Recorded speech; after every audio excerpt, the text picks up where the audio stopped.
स्वस्ति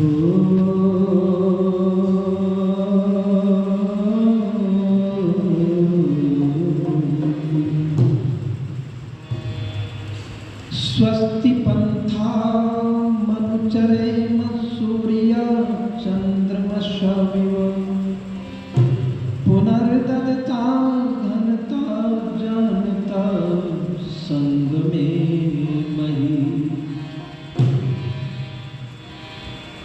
जवानों जवानी में चलना संभल के, ये आती नहीं है दोबारा निकल के। वतन की जो हालत बताने लगेंगे तो पत्थर भी आंसू बहाने लगेंगे। कहीं भीड़ में खो गई आदमियत, जिसे ढूंढने में जमाने लगेंगे। अपने वतन को संभालो, वतन के रहबरों, वरना ये नेताजी कुर्सी को खाने लगेंगे।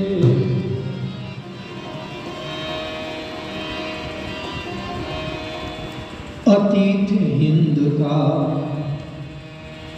उन गुबारों से पूछो, अतीत हिंद का गुबारों से पूछो, अतीत हिंद का गुबारों से पूछो, गुबारों से पूछो, अतीत हिंद का गुबारों से पूछो, वो क्या दबदबा था। सितारों से पूछो, वो क्या दबदबा था। सितारों से पूछो, अतीत हिंद का। यही ज्ञान ईशा ने पाया था कल, यही ज्ञान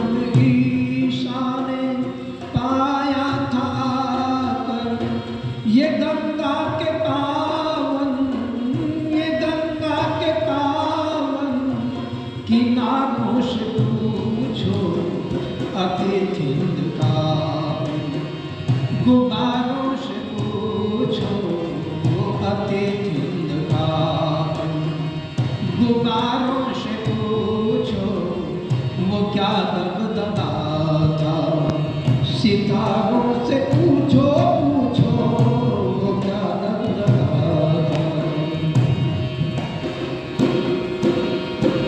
वतन की मोहब्बत में मिलता मजा क्या। धर्म की मोहब्बत में मिलता मजा क्या। ये सरहिंद की, ये सरहिंद की दीवारों से पूछो, हिंद का सितारों से पूछो, अतीत हिंद का सितारों से पूछो, वो क्या दबदबा था। गुबारों से पूछो, अतीत हिंद का।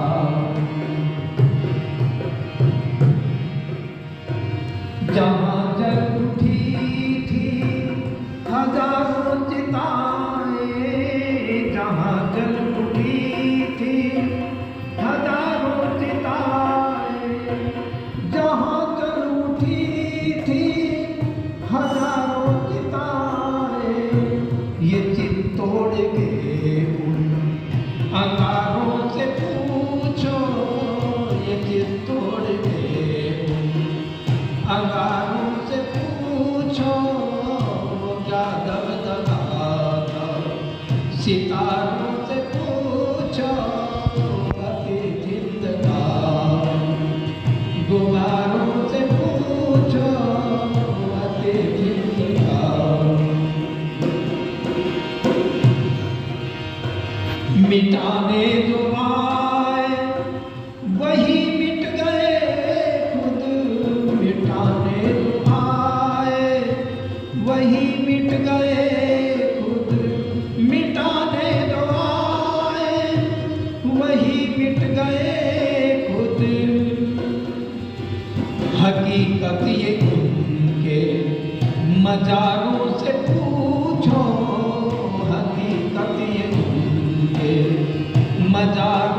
पूछो अति जिंदगार, गुबारों से पूछो अति जिंदगार, गुबारों से पूछो वो क्या दबदबा था, सितारों से पूछो वो क्या दबदबा था, सितारों से पूछो अति जिंदगार, गुबारों से पूछो अति जिंदगार।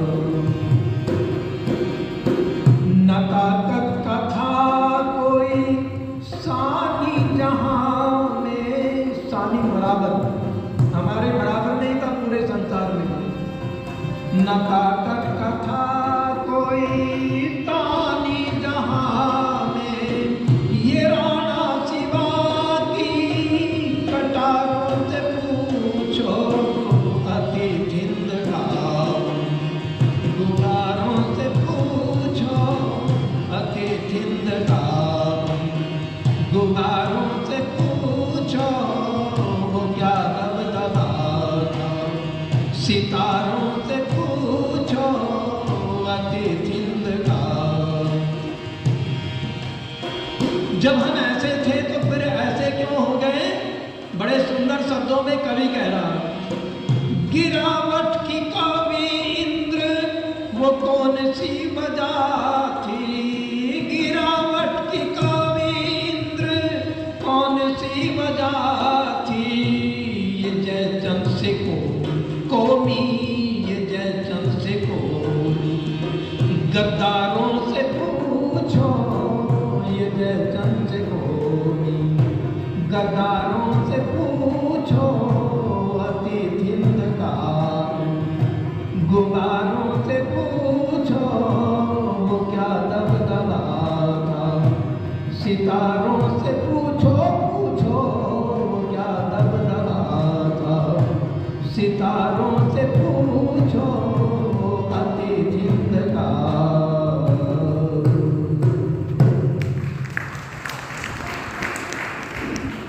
हमारे आर्य समाज के वरिष्ठ और प्रधान डॉक्टर मिश्री लाल जी,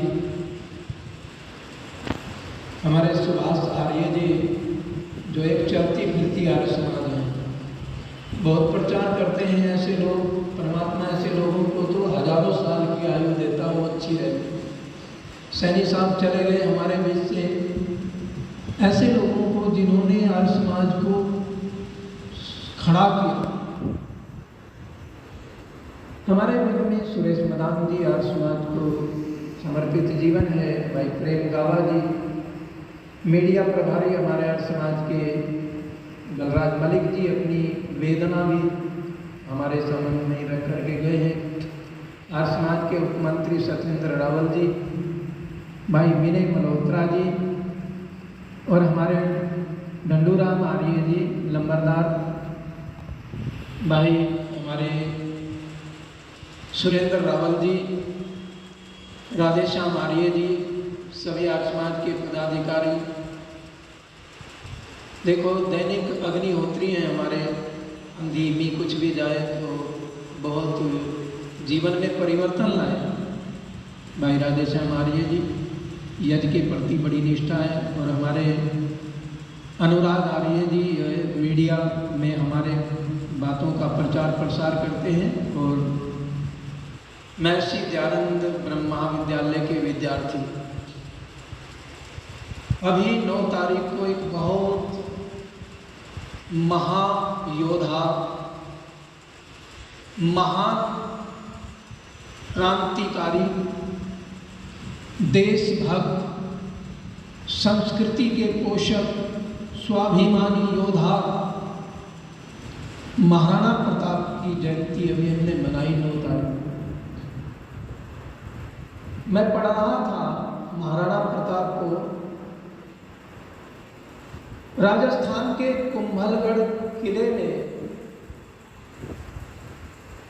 माता राजकमल और पिता उदय सिंह के परिवार में 9 मई 1540 को उनका जन्म हुआ।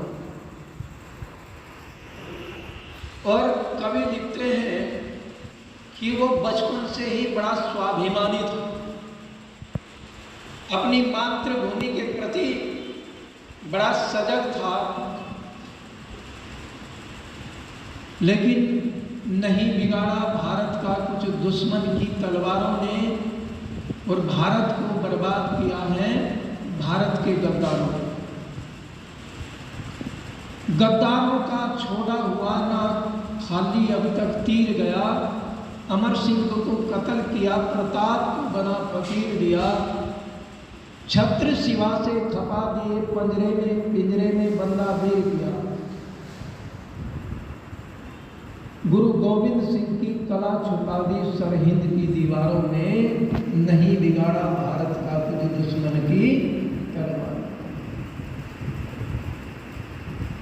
तो कह रहे हैं कवि इंद्र जी ने लिखा, जब हम इतने ताकतवर थे, जब महाराजा शिवाजी मराठा और महाराणा प्रताप इतने बहादुर थे, वीर थे, और उनके एक एक सामंत जो थे, उनके जो सिपे सलार थे वो भी कम नहीं थे।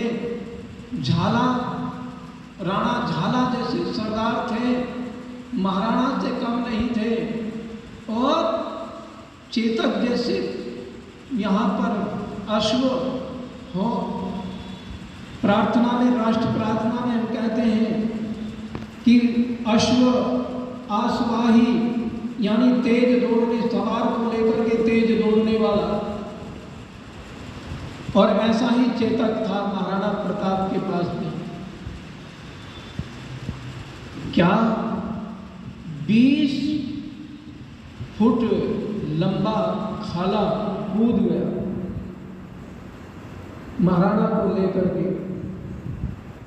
अमर सिंह का घोड़ा बादल देखो कैसे आगरे के किले से छलांग लगा दी, कितनी ऊंची दीवार पर से, और अमर सिंह को लेकर के चला।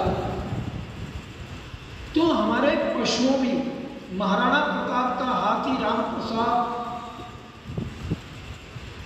जो युद्ध में उनका बड़ा साथ देता था, 15-15, 10-10 हाथियों को दुश्मन के धाराशायी कर देता था। और कितना स्वाभिमानी, 14 महाभक्त, 14 हाथियों को लेकर के युद्ध में जब महाराणा प्रताप को झाला सरदार ने निकाल दिया, युद्ध में महाराणा की हार हुई, वो निकल भागे। झाला ने कहा आपकी आवश्यकता है मेवाड़ को, भारत भूमि को, आप निकल जाइए, फिर तैयारी कर करके फिर लड़ेंगे। झाला भी समाप्त हो गए, 40 सामंत झाला जैसे समाप्त हुए उस युद्ध भूमि में। और राम प्रसाद हाथी के सूंड में बेल दे दी, मोटी संकल, और उसने 2500 मुगल सैनिकों को धाराशायी कर दिया, संकल घुमा घुमा करके ही मार डाला। जब हाथी का विकराल रूप देखा तो मानसिंह ने सलाह दी कि इसको पकड़ना चाहिए, और मानसिंह साथ में था, और हाथी को 14 महावत लगाए गए, 14 हाथियों पर बैठ करके पकड़ लिया और ले जा करके अकबर के सामने प्रस्तुत कर दिया। 40 दिन तक उसने अंजल ने तो पानी पिया दुश्मन का, और ने अन्न खाया, कुछ भी तो नहीं खाया। 40 दिन के बाद उसके प्राणांत हो गए। तब अकबर ने कहा था कि जिसके वफादार इतने पशु और जानवर हैं उसको मैं झुका नहीं सकता। तो आइए, बड़ा सुंदर, पर टूट जाता है व्यक्ति पर संभल भी जाता है। हल्दी घाटी की पहाड़ियों में अमर सिंह को लेकर के, बेटी चंपा को लेकर के, और भूख से बेहाल लक्ष्मी ने, उनकी जो पत्नी थी, कई नाम से उनका नाम जाना जाता है, पद्मा भी कहते हैं। पद्मा ने घास की रोटी बनाई, उनको भी बिला घोष करके ले गया अमर सिंह के हाथ से। चंपा सो रही थी, चंपा उठी जब अमर सिंह रोने लगा, चंपा ने अपने नाम की रोटी अमर सिंह को दी। बच्चों की इस हालत को देख करके महाराणा प्रताप पत्र लिखता है, संधि पत्र अकबर को। और जब संधि पत्र लिख रहा है, एक शिला पर बैठा हुआ और चंपा ने देख लिया, आंखों से पिता के आंसू बह रहे हैं और वो लिख रहे हैं। चंपा दौड़ करके आई, उसने पूछा पिताजी क्या कर रहे हैं? कुछ नहीं बेटा, रोटी का इंतजाम कर रहा। रोटी का इंतजाम हमारे लिए? हाँ। तो किससे मांग रहे हैं रोटी? कि अकबर को संधि पत्र लिख रहा हूं। अच्छा, बाबा रावल का खून होकर के और सिसोदिया वंश का, राजवंश का अंश होकर के उस दुष्ट के सामने अपने को सरेंडर कर रहे हो?